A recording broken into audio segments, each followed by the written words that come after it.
நான் சொல்லியிருக்கிற விஷயம் ஒன்று தான். இன்றைக்கி திமுக ஆட்சியில் நீங்கள் பார்த்தீங்கன்னா ஜனநாயக ரீதியாக எந்த செயலும் படலை.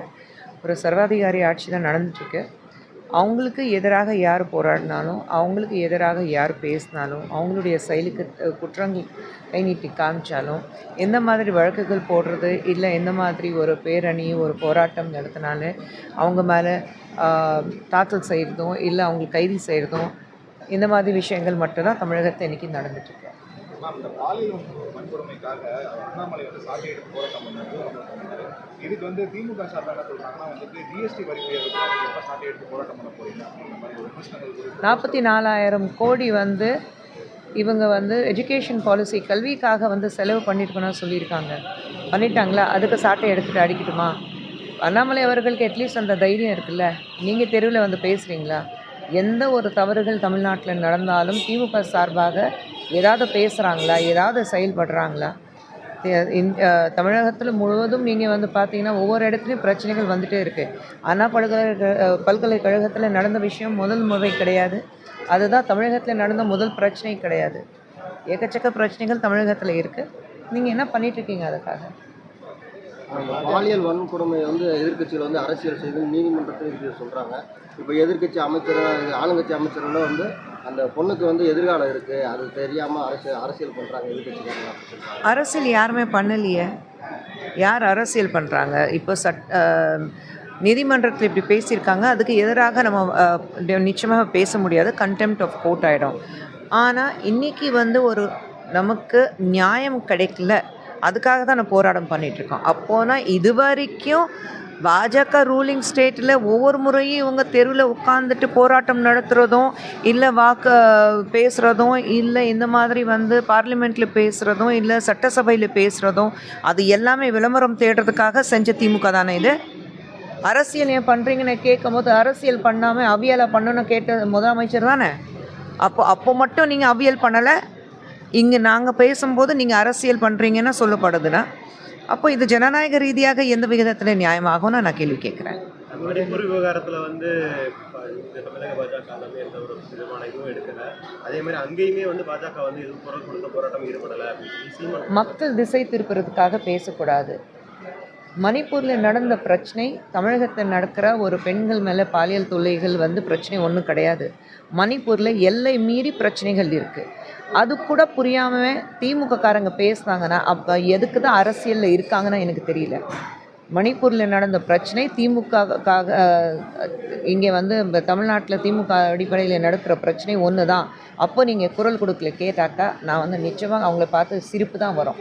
அப்போ அரசியல் தெரியாமல் ஒவ்வொரு இடத்துல நடக்கிறது பிரச்சனை எதுக்காக நடக்குது அது புரியாமல் நீங்கள் பேசிகிட்ருக்கீங்க தான் நான் சொல்லுவேன். அப்போது நீங்கள் சந்தேஷ் கல்லியில் ஏன் குரல் கொடுக்கல? ஏன் புதுக்கோட்டையில் நடந்த பிரச்சனைக்கு நீங்கள் குரல் கொடுக்கல? ஏன் இது காங்கிரஸ்காரங்க மற்ற இடத்துல பிரச்சனை பண்ணும்போது குரல் கொடுக்குறாங்கல்ல, பாஜக ரூல் ஸ்டேட்ஸில் பிரச்சனை நடக்கும்போது பண்ணுறாங்கல்ல? உங்கள் ஸ்டேட்டில் நடக்கிற பிரச்சனையில், இல்லை உங்கள் கூட்டணியில் இருக்கிற ஸ்டேட்ஸில் பிரச்சனை நடக்கும்போது ஏன் பேச மாட்டேங்கிறீங்க? கன்னியாகுமரியில் நடந்த பிரச்சனைக்கு பேசுனீங்களா? இன்றைக்கி தமிழகத்தில் நடக்கிற அத்தனை பிரச்சனைக்கு காங்கிரஸ் குரல் கொடுத்தாங்களா?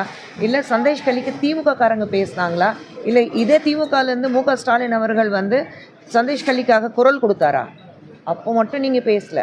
மணிப்பூர் மட்டும் உட்காந்து பேசிகிட்டு இருக்கீங்க. மணிப்பூரில் நடந்த பிரச்சனை எதுக்கு நடந்தது அது தெரியாமல் மு க ஸ்டாலின் அவர்கள் இருக்கிறாரு, திமுககாரங்க இருக்கிறாங்க, காங்கிரஸ்காரங்க இருக்கிறாங்கன்னா அப்போ அவங்க அரசியலில் இருக்கக்கூடாது தான் நான் சொல்லுவேன்.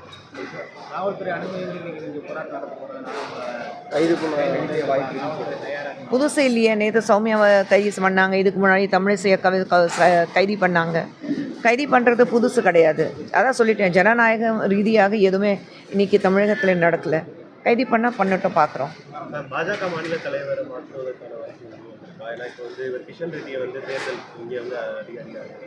ஒன்றுக்கு 1+1 எப்போவுமே 2 தாங்க. 1+1 = 11. யாருமே முடிவுக்கு வந்துடாதீங்க. தொடர்ந்து பாலியல் வன்கொடுமை தமிழ்நாட்டில் நடந்துருக்கு. இந்த டைம் நேற்று முதல்வர் மகளிர் திறன் மேம்பாட்டு மையம் இது தமிழ்நாடு ஓப்பன் பண்ணி வச்சிருக்காரு. இது எப்படி பார்க்குறீங்க?